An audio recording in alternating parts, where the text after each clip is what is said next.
report. We'll give you a little update on all the news that has broken over the last few weeks here in Lucas Oil Pro Motocross. First of all, the injury bug has taken out some of the top riders. You remember Jason Anderson was so strong early in the year, battling for the 450 title, aiming for his first ever 450 overall win. He will now miss his third consecutive race, injured his back, then road rash all over his hands after a road bicycle crash. Cooper Webb here had 2 fifth-place finishes in a row. It seemed like the rookie was getting the handle on the 450, injured his left knee late last week at Millville, so he is out for the weekend as well. Even crazier is what has happened at Red Bull KTM. Both Ryan Dungey and Trey Canard have retired. They have one rider left on the team, and what a rider they have. Marvin Musquin, who won last week in Minnesota and won the first moto today. Yes, that was the trophy that he got there, the Minnesota Viking trophy. Earlier today, watch the top right of your screen. Justin Barcia in qualifying goes down hard. He took a big tumble, was knocked unconscious. They did take him off the track in a backboard just as a precautionary measure. Luckily, it appears that there are no broken bones. He did complain of some stiffness in his neck. That appears to be okay, but obviously after being knocked out, Barcia not racing today on the Joe Gibbs Racing Auto Trader Suzuki. And more Suzuki news, a press release this week saying that RCH, which runs the Suzuki factory program, that team will not be racing. They're closing the doors at the end of 2017, so Suzuki is going to have to figure out some new plans to go racing on the factory end for 2018. So a lot has happened so far today and throughout the week in motocross, but who's going to be the overall winner in the 450 class? Stay with us.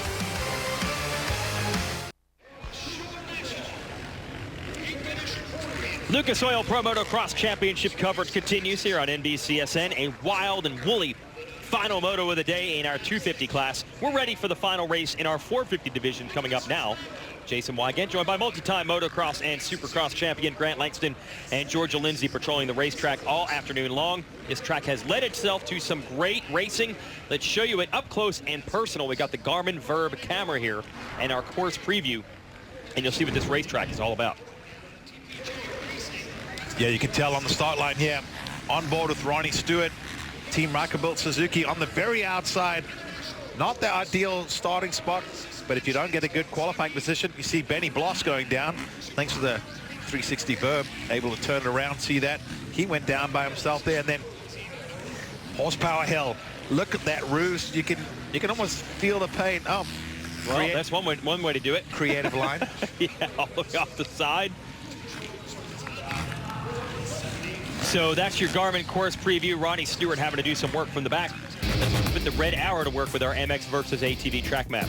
Yeah, this is coming into that shadowy, wooded section where usually it's not a lot of passing, but we saw quite a bit of passing in the motos before. Make this last right-hander before the finish line. Get a great drive to the whoops. Multiple ways to get through that section.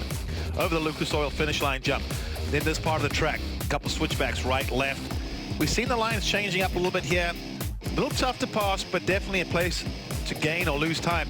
Now you start heading back, slightly up the hill, little hip jump, go through this right. Then you want to scrub this jump past the mechanics area. That's a lap here at WASHOUGAL.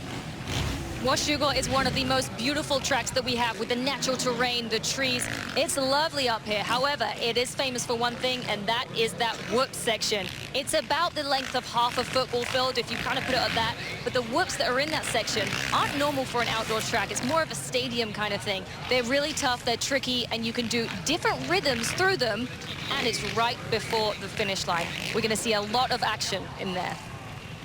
And we have seen multiple passes on the last lap in that section through the years, including one by Zach Osborne earlier today. Keep an eye out. Yes, planting seeds about 5 minutes from the track here, right on the way up to the entrance. WASHOUGAL Christmas Tree Farm. So I'm sure people will be back in this area in a couple of months. Take out their tree for the family.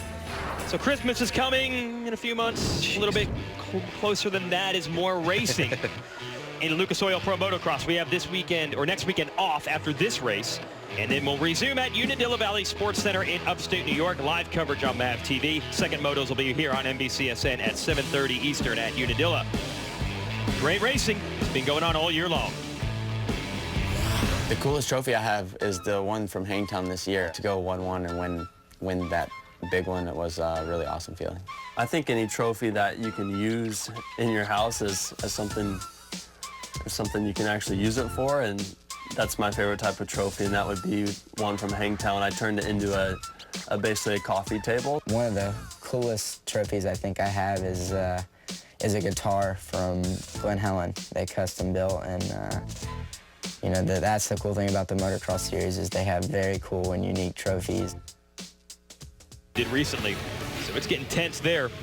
We got Weston Pike here on the number 32. He is a Joe Gibbs racing rider on the motocross side. He's your Deltran Battery Tender Hard Charger Award winner. Last week was down in the first turn, was 40th, ended up 11th overall. He passed the most riders, so well done, Weston Pike. Fly Racing 30-second card is going to go up here in a moment. We'll be ready to race our final moto of the day. KTM keys to the moto.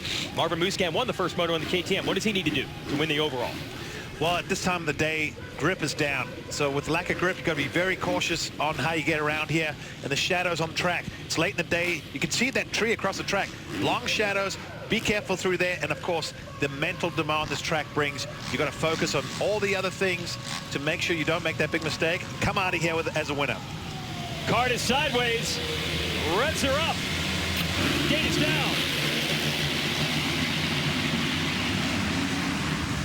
Martin Davalos leading them into the first turn. Can he hold it? Yes, he's going to squeeze off the 19 of Justin Bogle. So Marty, fourth in Moto 1, leads it with the motorsport.com whole shot in Moto 2. The veteran out of Ecuador has been opening some eyes since switching to the 450 class this year. Blake Baggett, a much better start than our first race. He is in third. He needs this opportunity to make up ground in the series standings. He's second at points on the number 4. And Bogle, the number 19, he was second in the first start. Tried to make a pass quickly on Musquin. Got bottled up at the bottom of this hill here that they're coming up to. Ended up going from second to 8th, and that really sort of threw off his motor right there. Gets through her cleaner this time. Oh, and it is tight. You got Musquin, Craig, and Tomac battling right behind Baggett. So let's see what Baggett can do. He started about 15th in Moto 1. Was very fast in qualifying today. He, Tomac, and Musquin were exchanging fast lap times. We didn't get to see him much in the first moto. So let's see if he can do it now. On that KTM back by NFAB, also Rocky Mountain ATV-MC. And they have cleared Craig. Musquin and Tomac have gotten around him. Oh, this is this is teed up for a great moto right here. You got all the riders you want up front. Davalos, he's been strong lately, is leading. Bogle, same thing, he's been strong lately, also up there. And then you got the three big hitters, Baggett, Musquin, Tomac. So third, fourth, and fifth. Baggett going to try to sneak around the outside of Bogle. They both want the inside in this next right-hander. So they're going to slow each other up. And that allows Musquin to attack on the number 25 from the outside. Yeah, it's so interesting watching these guys coming towards you. Baggett and Musquin, they almost came together in the whoops. You saw them separate lines, look over. Now Musquin goes around the outside. Oh, and he gets it. Gets Baggett right there. Yeah, persistence paying off. He attacked him 2 or 3 corners in a row. And Musquin has made the move on Baggett. And we've told the story on Baggett several times. No, he's coming right back. Musquin wants to retell the story. He's riding with a torn ligament in his thumb, which Baggett was the points leader at one point earlier in the season. Now he's just trying to hang on, literally and figuratively, in the series. But he's aggressive here, trying to get Marvin back. Baggett's on the inside. Showing him a wheel with Bogle up ahead. And Davalos pulling away. Wow. And Davalos, like you say, 2.5 seconds just on that opening lap. Bogle, no slouch. He hasn't even really had any pressure from these guys. But they're going to pressure each other. They all know each other pretty well. They know their strengths, weaknesses, who's in what position, who needs what. And, you know, as we've always known with top athletes, when you get, especially at this point of the season, you can hear the air horns going, everyone's getting fired up. When it comes down to championships, deep down, none of these guys like each other. You know, they can be cordial off the track, shake hands, and be respectful. But there's no love lost, and it's not personal, it's just, it's racing. So give any one of these guys a half opportunity. See, Baggett looks over, and he's like, oh, yeah, it's who I thought it was. Yeah. So that is 4th and 5th right now. Baggett on the 4, and the 3 of Tomac just ahead of them, Bogle and Musquin. All right, Tomac looking for running room. Can he make a move on Baggett? He's going to try the outside. We saw that line work a few times in the 250 class earlier with Zach Osborne. Now he's going to switch. Now this is where he might be able to work if he gets to the outside, but no, smart move there from Baggett, not allowing that to happen. Then Muskin gets around Bogle. So he snuck in there somehow, I think right before they entered into that shadowed, wooded area. Look at Marvin, he jumps from the inside to the outside. Very creative. How about Martin Davalos? Has never won a moto in 10 years of racing in the 250 class. Oh, here comes Tomac. He makes the move on Baggett in those whoops. So that's twice now that whoop section has cost Baggett some time. And Marvin was able to set up his pass starting there. Now Tomac has gotten him. Tomac trying to make short work of Bogle. And Bogle could be the rider that could break up this pack a little bit. You see Marvin's trying to do the run and hide, knowing that while these guys scrap it out, it's the best opportunity for him to build up just a little gap. That way he doesn't have to look over his shoulder. But watch Tomac, he's going to run it up the inside. Bogle might be a sitting duck right now. He has to surrender that position. Tomac through.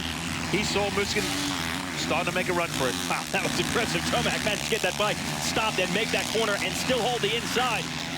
And he didn't lose much ground to Muscan in that exchange with Bogle, so he's absolutely still in it. But how about Martin Davalos' 3-second lead right now? And Martin has been asking for years to get a shot on the 450. And the team, Rockstar Husky, finally gave it to him this year. Started as a goals top 10. In fact, as a team owner, Bobby Hewitt made a $100 bet with him. I believe that was at round 3 in Colorado, just to get in the top 10. He made it happen. He got 10th. Then he became a top 5 guy. That was the goal. He got there. Now podiums, maybe a win. Georgia, what are you hearing on the number 30? What's great about going in the team truck when I go and just check on, see how things are with the team, is Dean Wilson, Martin Davalos, Zach Osborne. They're all just having so much fun together, laughing and playing around in the truck, watching their practice and qualifying sessions on the TV screen. But he always says, yeah, well, Bobby, luckily now he's letting me ride the 450 because he's wanted to for a while now. And he sure is showing he's got talent on the big bike. Yeah, I mean, I agree with that, Georgia. Why would it not be happy in the Husqvarna truck? Yeah. Martin's been riding great. I mean, if you have expectations to be top 10 or top 5 and you're doing that, you're happy. Dean Wilson, he's become a podium guy, a regular podium guy. Of course, he's happy. And then, of course, Osborne, he's not that far away from potentially wrapping up his first ever national championship. But imagine if Martin Davalos could go and win a moto. I think a lot of people would have thought that was a long shot. It's going to get tougher now, though, because Marvin Muscan has caught him, and we've got a battle for the lead. Marty's always been good at this track at Washougal, especially. He almost had a podium last year in the 250 class, was dueling for a moto win until he crashed late. He ended up hindsighting and flying off the track into the podium. Wanted to finish on the podium, but instead he crashed into the podium. But this is going to be tough. Marvin has been strong all day. They're telling Martin to stay loose and breathe, but easier said than done when you've got Marvin right behind you. Another way of staying loose is saying relax, but watch this, don't relax, because Marvin just absolutely annihilated that outside of that corner, got the power to the ground. That wasn't the horsepower right there. That was just a great line and a great drive going up the horsepower hill. So Marvin Muscan's got the lead. Can he go 1-1? Sweep the motos for the second weekend in a row? Or will Tomac from back in third have something to say about it? Right now, Marvin Muscan's on fire. Eli Tomac has made the move on Martin Davalos. He's put the Monster Energy Kawasaki up to second. But can he run down Marvin Muscan? We'll see. Right now, though, we'll show you the pass that got him into this runner-up spot. Yeah, it was a great move. Yeah, you can just tell Eli was just committed. Watch, he soaks his jump up, jumps a little further, and then all he has to do is put his bike up the inside. You can see Davalos doesn't know to run the outside, square it up. But either way, Eli controlled the inside, controlled the line, made it happen. There you can see the gap. You don't even have to really get the stopwatch out. It's the length from that whoop section. So right when Tomac's entering, we saw Muscan coming over the finish line right there. In fact, that's where Justin Barsha had his crash from practice. A lot of times those guys really trying to get a good lap in, and you come out of those whoops, maybe your feet are coming off or you're a little out of control, you got the throttle open, you hit that finish line. Here's Baggett in fourth, about 2 seconds behind Davalos. Let's see if he can make a run at him. Baggett struggled a bit in that first moto. Didn't get that good start. Ended up in 7th. Oh, but he's hustling now, starting to close up on the 30. Yeah, pushing hard. You can see track starting to dry a little bit. You see a lot of rocks starting to come to the surface. That's all those little lighter specks. And let's show you how Davalos got up front with our motorsport.com whole shot replay. Yeah, you see him, I think, about 5 gates from the right of the box. There were a few of them that had a chance. From Muskin, even Baggett had it there, but he had to shut off because of Bogle kind of pinched him between him and Marty. There's the white line, no question about that. Martin Davalos with the motorsport.com whole shot award. See Bogle, Baggett, Muskin, Craig, all getting good starts. And then Tomac just behind them, and that has made the difference right now. Tomac's going to have to put in one heck of a charge because Muscan is going a little bit quicker right now. He's pushed the lead from 5 seconds to 6.4. Davalos here in 3rd. The 30 has always had speed, has always had talent. Putting it together and getting solid finishes has usually been his challenge, but he has been good the last couple of weeks. A bunch of 4th place finishes. Now looking at a 3rd in this moto. Rest of the field, you see Baggett, Seeley, Bogle, Craig, and now this is Dean Wilson on the Rockstar Husky. There's Craig on the 48, the factory HRC Honda. Looks to be a battle developing between these two as they come downhill. Yeah, just look how shadowed this whole section has become. Besides that one little, actually the section of the track that was completely shadowed in the first motos is the only part over there that's now in the sunlight. So really, these guys having to be very attentive to the changes. Dean Wilson starting to look, oh, got a little kick there, but yeah, you can tell right now he's starting to put the hammer down. You can see Bogle. He wants to get around Craig. Oh, Wilson's super aggressive, running outside, outside, outside, trying to find running room. You talk about the roost here out this track and how much it stings when you're stuck in the same line as the guy in front of you. Yeah, it does. There's a lot of, there's rocks, but if you look very carefully, there's a lot of little pebbles in amongst the dirt. So it's not like you're just getting sand thrown at you. It's definitely, that's why you saw some riders wearing hand guards, including Dean Wilson. A lot of riders wearing, even though you may not notice it from the outside, they do have a under protector. A lot of times when they wear it underneath, it's more of a material where it's just a what I call a roost deflector, little foamy. Isn't that sort of what a catcher in baseball sort of wears? Yeah, it is kind of similar to that. But not quite as big and padded. It's just a little more, call it low profile, fit the body better. But Wilson, look at this, he's going for it. Craig, right, not pushing too hard. Oh! Well, he got pushed hard there. Lines came together. That's the absolute definition of that. And man, I hope Craig's okay. He went from race speed to 0 miles an hour instantly. I think his front brake may have just clipped Dean Wilson, but Craig was he just looked very nonchalant coming into corners, like didn't brake hard. Looks like he's on it. Just look at him. Just looks like he's doing his thing, but Dean Wilson comes in there, I think right there. Yep. Okay, it just touched a front brake right when the suspension compressed, so when it rebounded, like you said, it almost went back on him. Well, tough break for Craig, but a pass made by Wilson.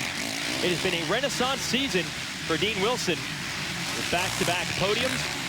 All right, we're watching the number 15. I have to remind you, we're 15 minutes into this moto. You can save 15% or more on 15 minutes if you call Geico. And for more on the number 15, here's Georgia. Yes, he's one of the faces that we said earlier. He's a fun guy. He loves the sport, enjoys it. Gone from a privateer beginning of the year to now being on the factory Husqvarna. But he's disappointed after the first moto because he has just followed up with, you know, the 2 overall podiums the last 2 weekends, which were great for him. He now knows he can do it, therefore he expects he can do it. And so for him, making that pass, it was just all or nothing. Need to make decisions. Yeah, you can definitely see the confidence starting to build for Dean Wilson, although I don't know if he's going to put it on the podium today. His teammate Martin Davalos might, though. He's in 3rd. Muscan leading Tomac. They're exchanging lap times. I don't know who this kid's rooting for, but he's definitely having a good time at WASHOUGAL.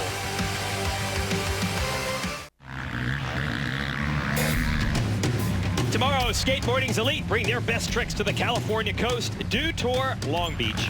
Tomorrow, 2 Eastern on NBC. Marvin Musquin has brought his best tricks to Washougal, Washington. And what versatility from the Frenchman here. Last week's track, we had a lot of rain on what is a track that is primarily sand. So it was deep, it was rough. This one is hard and slick, and he's figured out both of them. Now, the only challenge he had today was midway through the first moto earlier today. And we thought Eli Tomac was about to make the pass on him, and it got close. Take us through it. Yeah, it got really close. Too close. Yeah, they started switching paint. Watch this. Marvin goes to the outside, leaves the door up a little bit. Backhand steps out, has to shut the throttle, comes across Eli, not intentionally. See, Eli shakes his head. Marvin looks back. Even Eli said after the race, hey, you know, that's just good, hard racing. I know he didn't mean to. But after that, we thought, okay, Tomac will make another lunge at Musquin. And it just seemed like Musquin just put his head down, never looked over his shoulder, really just started finding those little bits here and there, finding a few tenths, and then started stretching it out. And after he started stretching it out, you could almost tell, like, at some point Tomac kind of threw in the towel and settled for second. And you have to wonder what the points lead that Tomac has on Musquin. Musquin's third in the series, but he lost a lot of ground at mid-season due to a knee injury. Tomac had 60 points on him coming into the day. He'll still have 54 if it ends like this. So maybe Tomac just doesn't feel the need to take those risks. Or is it just a matter of Musquin just having a day where no one can challenge him? It could be a bit of all the above. It's really hard when you're in Eli's position, especially when people have said in the past, like, oh, man, you're your own worst enemy. You had it all wrapped up. Or you could have won, you should have won, but you crashed, you did this. So after a while, you go, okay, it's not about winning every little battle. It's about winning the war. And I think for Eli, the big picture is the outdoor title. And going 2-2 today for second overall and losing 6 points to Marvin, who was 60 behind, that's now 54. That's 10%. There's only 3 rounds left. Like, that's plenty good enough.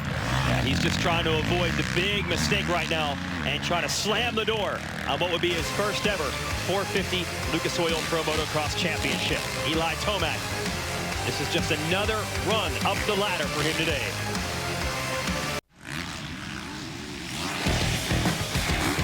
These are the trophies on the line today at Washougal. Well, of course, you got to put some wood into the hardware here because this track is famous for the beautiful fir trees and evergreens, not only surrounding the track, but this Columbia River Gorge area, and also Portland, Oregon, which is not too far from here, known for being one of the greenest areas you can come to, even right in the middle of summer. But this guy came through the ranks on green. Dean Wilson won a championship in the 250 class back in 2011, but then was sidelined by a whole bunch of injuries, moved on to KTM for 2 years, tore his ACL both seasons, 2015, 2016, and was out of options. Didn't have a ride when this year began. And Dean started as a privateer Yamaha rider, got the call from this Rockstar Husky team. Now, it wasn't an overnight success. It's taken him several months to build toward this level. Back-to-back podiums coming into this event. Not quite as good today. He got around Justin Bogle a few moments ago to get into 6th in this race, but that's the difference.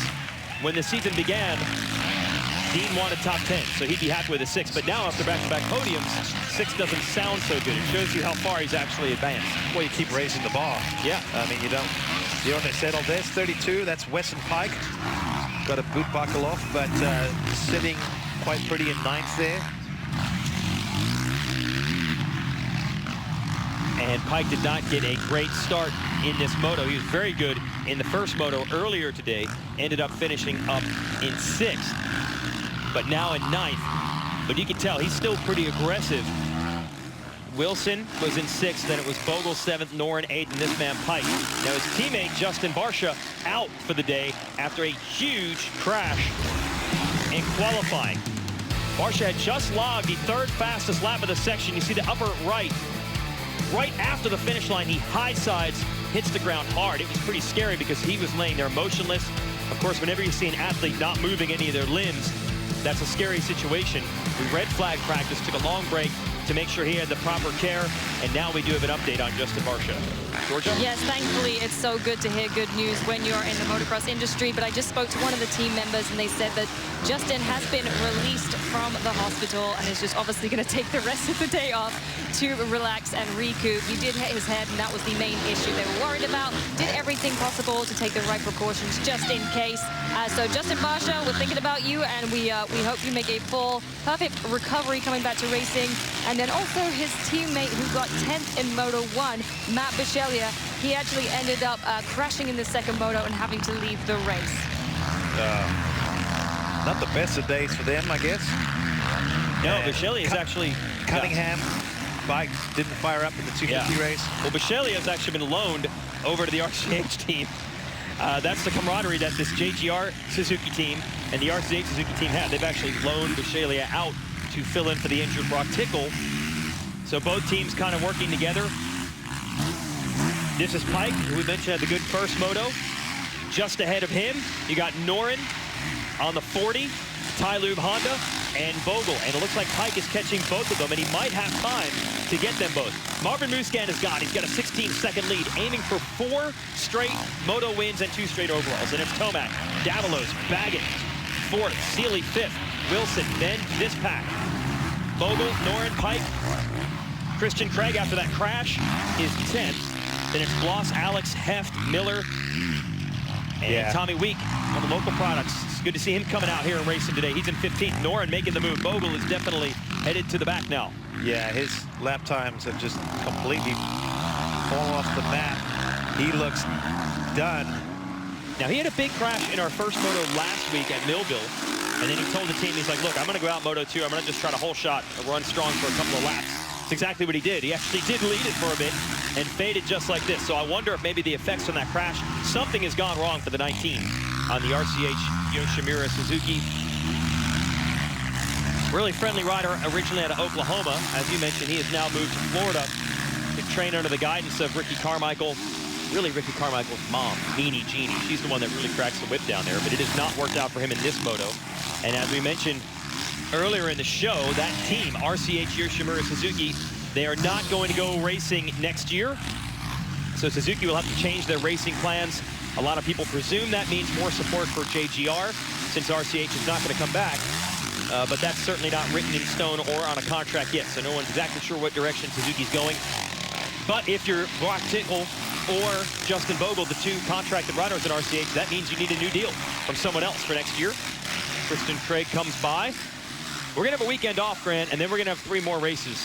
That's going to be 6 motos for people to advertise their skills for a ride next year. It's going to be interesting. Yeah, for riders without a ride, it's going to be the 6 opportunities to make sure you get yourself put in a good position for a good ride. Benny Bloss coming through here on the Rocky Mountain ATV-MC NFAB WPS machine. 2nd race of the season for him. Big Ben coming off a major shoulder injury in Supercross.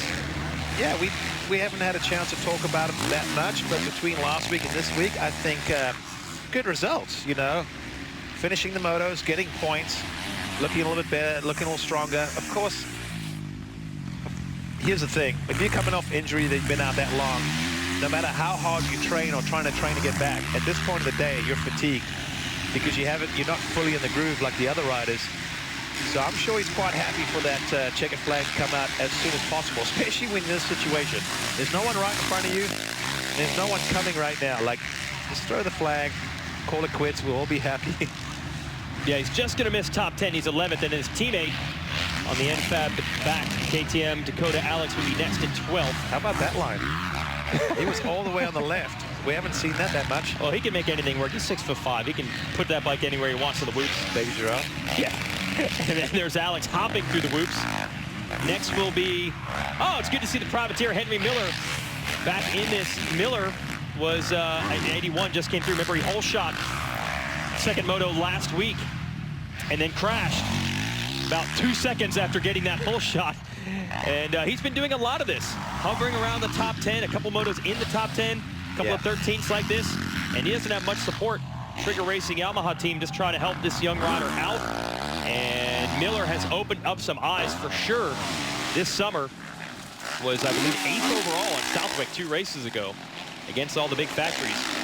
Nice kid out of Minnesota. and riding well again. 13th. Yeah, no, looking real good. It's nice to see some of these privateer riders having great rides. Unfortunately, like you said last week, got the whole shot, then threw it away almost immediately. Then behind him is Hef. Yep, 244. Yeah, I believe it's Hef's first race of the year. This 5150 Yamaha team primarily races Supercross, but they will come out and race some of these races on the West Coast. That's right, they were there earlier in the season, then they took the big break when the series went east. He gets another shot at it. And then behind him would be Week. And Week pretty much shows up for one race a year. Oh, there's Alex Ray coming through. 314. Tuned by his guest mechanic, Corey Luttermoser, this weekend. I cannot imagine what he has on the pit board. Just found a buddy and said, hey, you want to wrench me? I'm going to race for the weekend just to stay in shape. A lot of these riders only come out again for some of these privateers, you only see the ones based east of the east. Yep. And then these guys that are more West Coast based, if they have the money to go east, you won't see them for a few months. There's your leader. Marvin just went by. Wow, okay, so Marvin has lapped that far forward in the field. So Marvin Musquin had the knee injury before High Point. That was round 4. And we thought before meniscus, he might be out for the season. Talking to his trainer, Alden Baker, it was really the stretched ligaments in the knee that were the problem, and it wasn't a strength thing. It was more of the balance. He said the ligaments, your leg tries to protect itself. So those stretched ligaments, the leg tries not to use them, and you lose balance. So a lot of the rehab work they had to do was balance work to get all those ligaments to start firing again. So we can feel normal riding. I'm sure you've gone through this. Yeah, exactly. The key word, get them all firing again, because anytime you have an injury, your body wants to shut that area down to protect it. And if you've got a knee injury, that's pretty much the foundation of a motocross rider. Whether it's a knee or an ankle, it makes it very difficult if you are not able to ride the normal way. But for Marvin, that meniscus tear wasn't that big from what it sounds like, but like I said, stretched ligaments definitely hurt him for a while.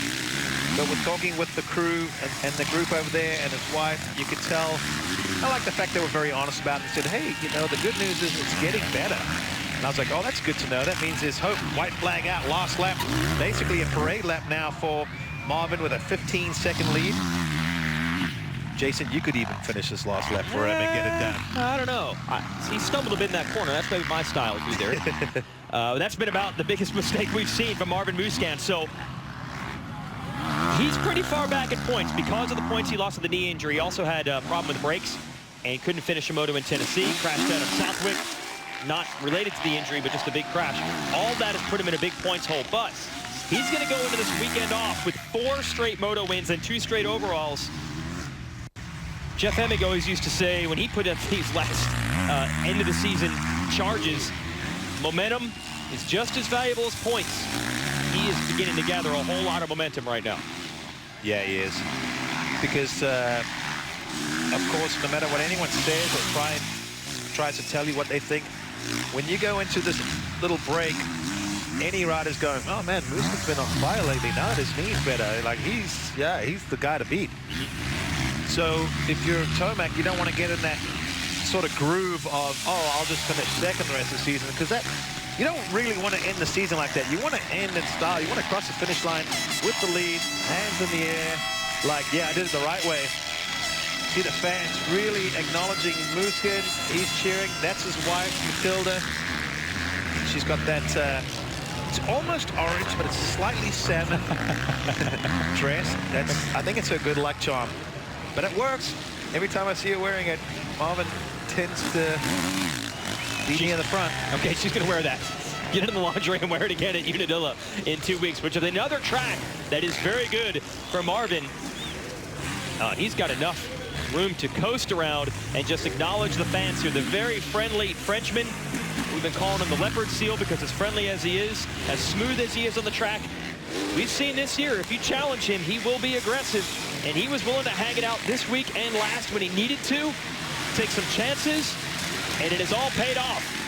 The best run of his career on a 450 outdoors, 4 straight moto wins, 2 straight overalls. Boy, is he ever back from the knee injury. Marvin Musquin wins here at Washougal. What a great day for him. That was phenomenal racing, both motos. Something special here building for him. Eli Tomac going to be happy to get some points in second.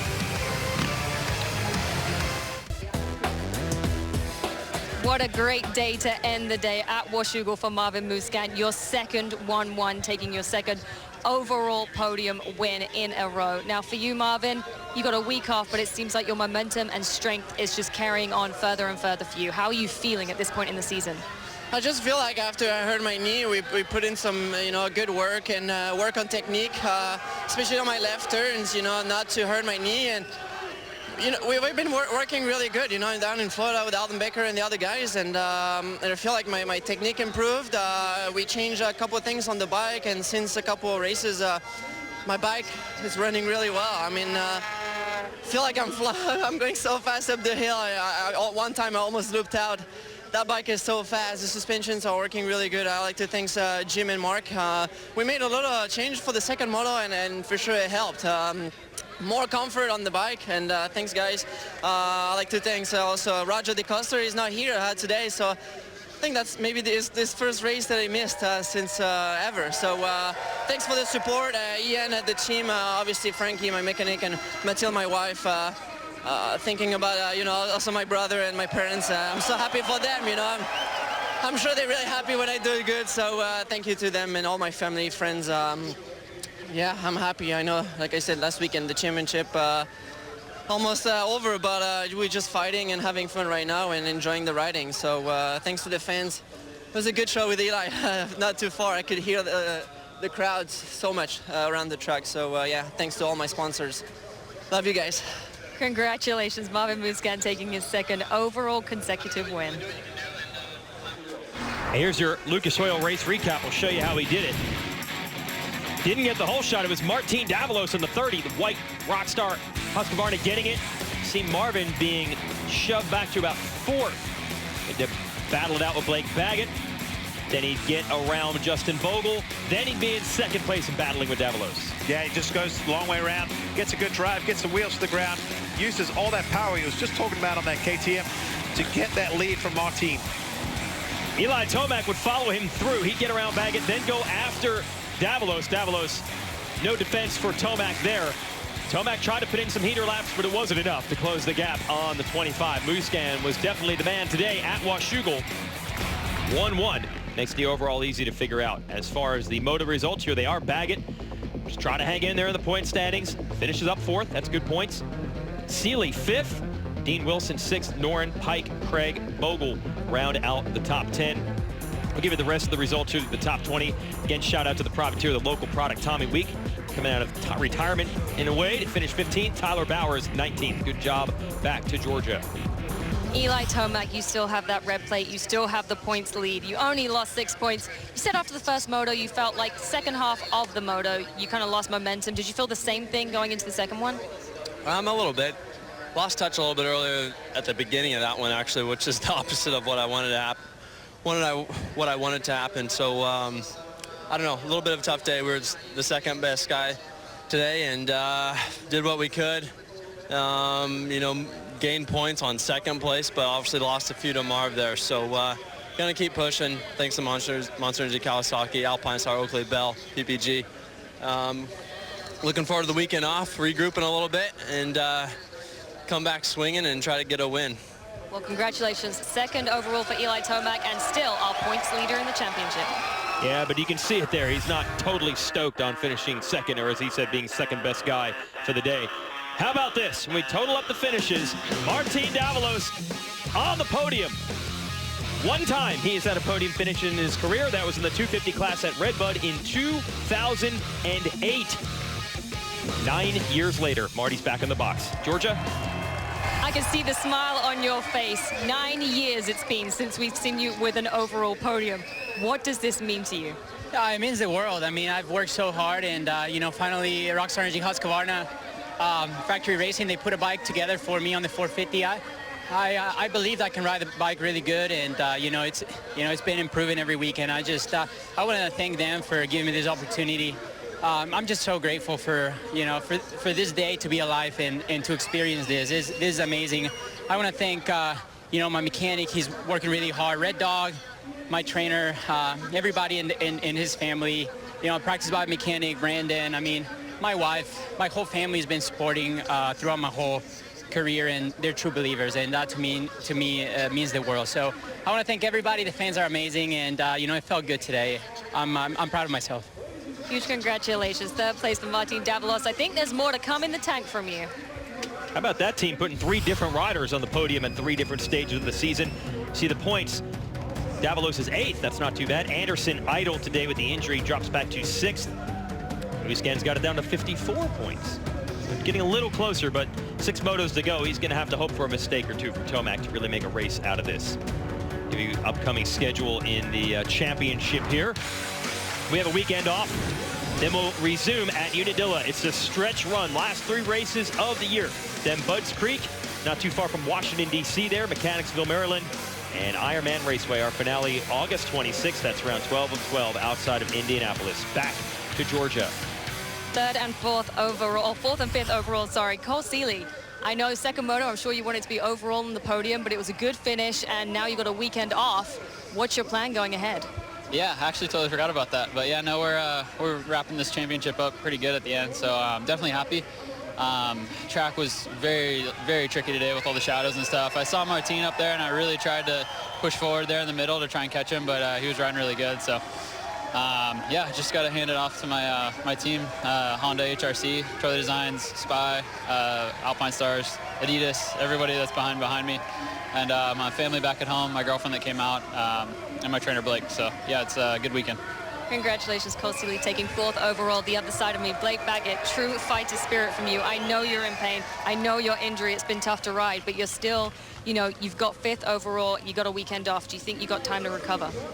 I mean, I wish the answer was yes, but no, I need surgery 100%, every doctor I've seen. So probably schedule it for Monday after Indiana, but I'm going to fight to the bitter end, so I got to give it up to the whole Rocky Mountain, ATV, MC, KTM, WPS, Fly Racing, Alpine Star, Scott Goggles team. And we're digging deep. We're trying to stay in the hunt, but at the same time, the thumb's damaged, it's injured, and it needs to get fixed. So we're just trying to fight it out and grunt everything I have, and all I had today was 5th, but I'm definitely I'm giving it everything I got, and yeah, just lay low for the weekend off and try to fight it through the last 3, and hopefully luck will go on our side and something will happen.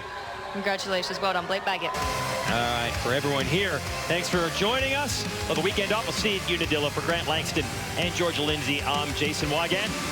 Great weekend of racing throughout the NBC family of networks, so keep us tuned in. Congratulations to our overall winner in the 450 class, Marvin Muiscan.